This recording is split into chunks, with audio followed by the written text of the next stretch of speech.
Welcome back to another Sabbath School lesson, everyone. This is Sabbath School lesson number 1. The title is Rebellion in a Perfect Universe. Scripture reading is going to be from Isaiah chapter 14 and verse 12, and it says, "How you have fallen from heaven, you star of the morning, son of the dawn. You have been cut down to the earth, you who defeated the nations." The key scripture readings for this lesson is going to come from Isaiah chapter 14, verse 12 through 15, Ezekiel chapter 28, verse 12 through 19, Revelation chapter 12, and verse 9 and 10. The theme of this lesson is actually going to be the origin of evil. The origin of evil. Basically, this lesson is just reviewing the story of Lucifer and from the time that he was perfect all the way to the time that he fell.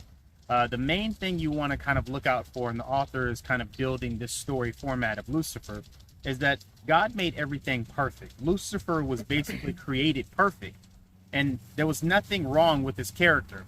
And so, of course, eventually there was something wrong with his character. He basically ended up envying Jesus and started to basically try to take the crown of the throne, and he was eventually thrown out of heaven.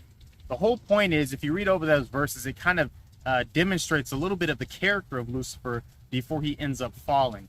And one of the fine things that you want to make sure you pay attention to is that in this aspect of God creating everything out of love, because he is love, what you find is that the author is trying to first ask the question, what types of things around you basically remind you of God's love? What reflects the love of God in nature and society and your relationships? What type of things are reflecting God's love here?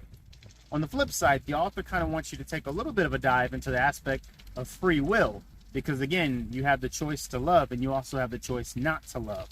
But there's something interesting about this. Love is actually the natural tendency to put others first. It's the natural tendency to put others first. I know you might be thinking, no, it's the decision. It's a constant decision that we make to put others first. But in reality, when you were first created, back in the days, of course, of Adam and Eve, and even when Lucifer was first created, he had a tendency to put others first. There was no active decision or fighting against his will to put somebody first above himself. This was a natural tendency that God created every being to have. So love is actually the natural tendency to put someone else first. So again, the author is reviewing the history of God's love, seeing Satan go from perfection all the way now to being the most evil being in the universe. But he's also interacting with the idea of free will.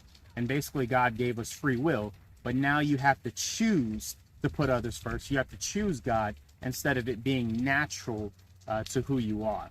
Where we're going to actually take this to the next level is in the profound meditation. Somewhere back within the mid 1800s, probably about 1846 to the early 1850s, what you find is a massive gold rush that took place in the state of California. Everyone basically was rushing from all across the world, but particularly, especially the United States, to get over to California, some by sea, some by also land. What you find is about 300,000 people migrated to California. And around this time, you find a huge population of course, Native Americans dying, diseases coming that way. But the point is, basically, people sold their businesses, their properties, their livelihoods. Some people left their families, all to make this one huge trip to California to see if they could find gold and other types of jewelry. And one of the big questions here is like, wow, like what will make someone give up everything that they have to rush to an area that they've never been to try to just get their hands on something that they consider valuable?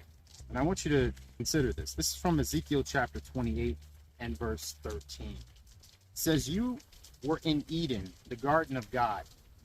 Every precious stone was your covering, the ruby, the topaz, and the diamond, the beryl, the onyx, and the jasper, the lapis lazuli, the turquoise, and the emerald, and the gold. The workmanship of your settings and sockets was in you.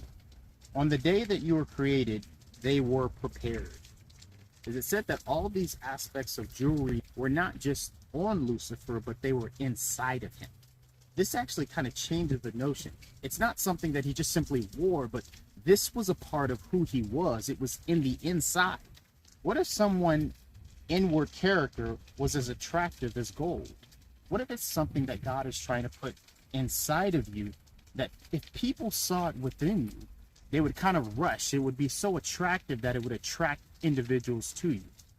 This is the type of character that Lucifer once had, but it's also the character that God is wanting us to have.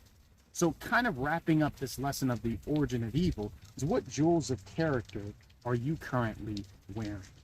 What jewels of character are you currently wearing? Each one of us have some aspect of character that is valuable.